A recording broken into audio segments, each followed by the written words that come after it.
అధిక బరువు అనేక సమస్యలకు కారణం. సాహితీ యోగా ఆన్లైన్ క్లాసులో జాయిన్ అవ్వండి.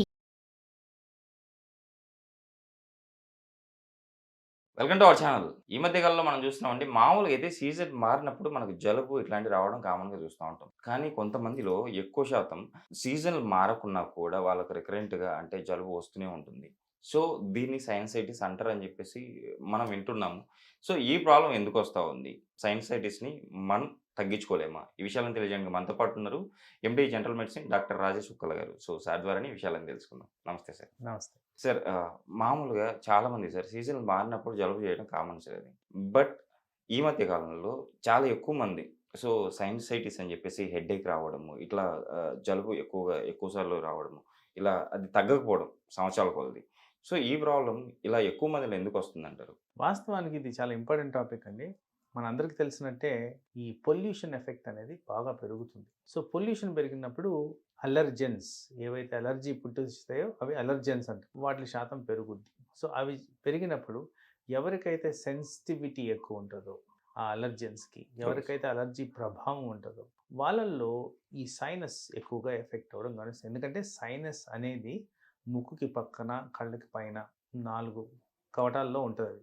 Okay sir. సో, ఈ 4 కవటాలు ఎఫెక్ట్ అయినప్పుడు జనరల్‌గా ఏదో ఒక ఏరియాలో ఏమంటారు దీన్ని వాపు గాని, వాతం గాని అంటాం. సో, ఇంగ్లీష్‌లో ఇన్‌ఫ్లమేషన్ అంటాం. Okay sir.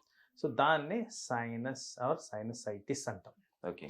ఐటిస్ అంటే ఇన్‌ఫ్లమేషన్. ఓకే.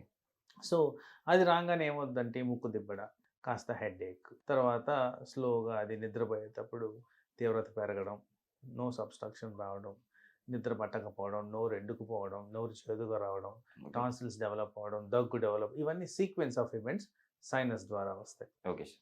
సో, కామన్‌గా ఈ మధ్య కాలంలో ఎక్కువ శాతం ఈ అలర్జీ సీజన్ అంటే ఈ వర్షాకాలం గానీ, వింటర్ సీజన్ నేను చూస్తున్నా గానీ, ఈవెన్ సమ్మర్‌లో కూడా కొంతమందికి ఎవరికైతే డస్ట్ అలర్జీ, పోలన్ అలర్జీ ఉంటదో వాళ్ళలో సమ్మర్‌లో కూడా సైనస్ అనేది యాక్టివేట్ అవ్వడం గమనిస్తూ ఉంటాం. సార్ ఇప్పుడు యాక్చువల్లీ మనకి ఇక్కడ ఉంటాయని చెప్పేసి అంటున్నారు కదా! ఆ గ్లాండ్స్. సో, ఇవి టోటల్‌గా అంటే మనకు సైనస్ వచ్చినప్పుడు మిగతా పార్ట్స్ కూడా ఎఫెక్ట్ అయ్యే అవకాశం ఉందా? చెవులకు కనెక్షన్ ఉంటది కదా! సైనస్ అనేది చాలా క్లోజ్‌గా ఈ బ్రెయిన్‌కి, కంటికి, చెవులకి కనెక్షన్ ఉంటుంది.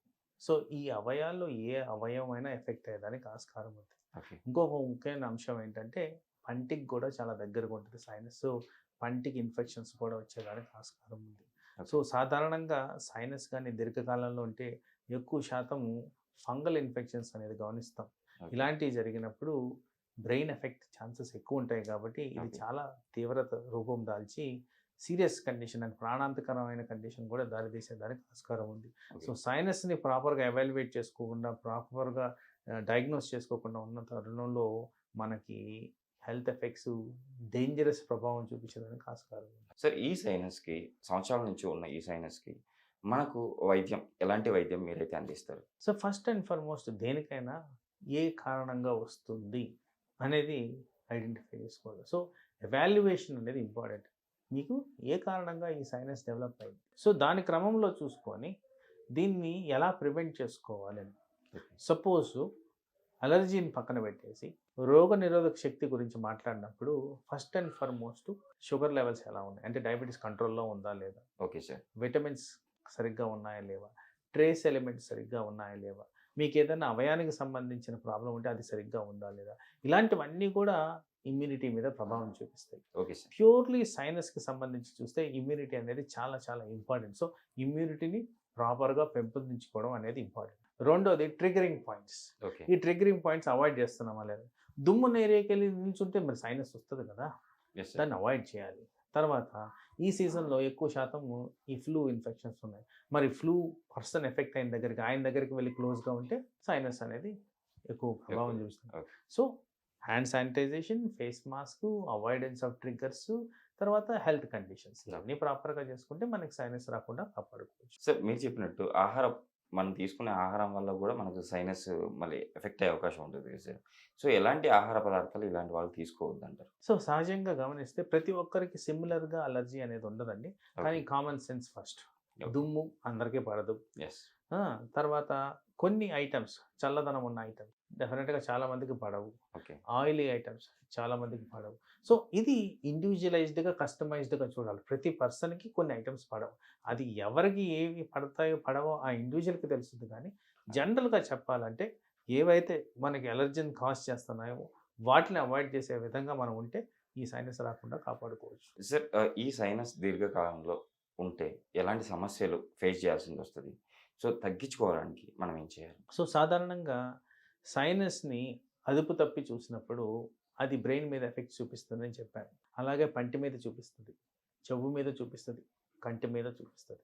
సో ఇలాంటి వైటల్ ఆర్గన్స్ ఎఫెక్ట్ అవ్వకుండా మనం కాపాడుకోవాలంటే అట్లీస్ట్ సంవత్సరానికి ఒకసారైనా సైనస్ని ఎవాల్యుయేట్ చేసుకోవాలి. ఎందుకు ఎవాల్యుయేట్ చేసుకోవాలంటే బాడీ అడాప్ట్ అవుతూ పోతుంది ఓవర్ ద ఇయర్స్. దీన్ని ఇది ఇంతే కదా అనే తరుణంలో మనం చూస్తాం. కానీ సైనస్లు లోపల నిండిపోయి ఆ నిండిపోయిన సైనస్ల వల్ల లోపల వచ్చే మార్పులు మనకి బయట కనపడవు. సో ఎవాల్యుయేషన్ చేసినప్పుడు తెలిసిపోద్ది. ఓకే. ఆ స్పెషాలిటీ డాక్టర్ కానీ నాలాంటి వాళ్ళైనా కానీ ఫిజిషియన్స్ కానీ ఇది ఐడెంటిఫై అయిన వెంటనే ఇది సర్జరీ చేయాల్సిన అవసరం ఉందా, మెడిసిన్తోనే తగ్గిపోద్దా లేదనేది ఒక క్రమంలో ఎవాల్యుయేట్ చేసి దానికి కావాల్సిన ట్రీట్మెంట్, మెడికల్ ట్రీట్మెంట్ కానివ్వండి, సర్జికల్ ట్రీట్మెంట్ కానివ్వండి జరుగుద్ది. అలాగే సైనస్ ఉన్న వాళ్ళకి రోగనిరోధక శక్తి ఉన్నప్పుడే ఇలాంటివి ఎక్కువ పెరుగుతాయి కాబట్టి వ్యాక్సినేషన్ వేసుకుంటున్నారా లేదా. సో ఆల్వేస్ డాక్టర్ని సంప్రదించి ఇలాంటివి రాకుండా కాపాడుకోవడం అనేది చాలా ముఖ్యమైన అంశం. నిజంగా సార్, ఈరోజు మన ప్రేక్షకులకి సైనస్ గురించి డీటెయిల్గా ఎక్స్ప్లెయిన్ చేశారు సార్. కంపల్సరీ ఈ ప్రాబ్లం ఉన్న వాళ్ళు కంపల్సరీ మిమ్మల్ని కానీ అంటే ఈఎన్టీ స్పెషలిస్ట్ని కానీ కంపల్సరీ కలిసి ట్రీట్మెంట్ చేయించుకొని ఆరోగ్యవంతులుగా ఉంటారు, హ్యాపీగా లైఫ్ లీడ్ చేస్తారని చెప్పి ఆశిద్దాం సార్. Thank you. నమస్తే.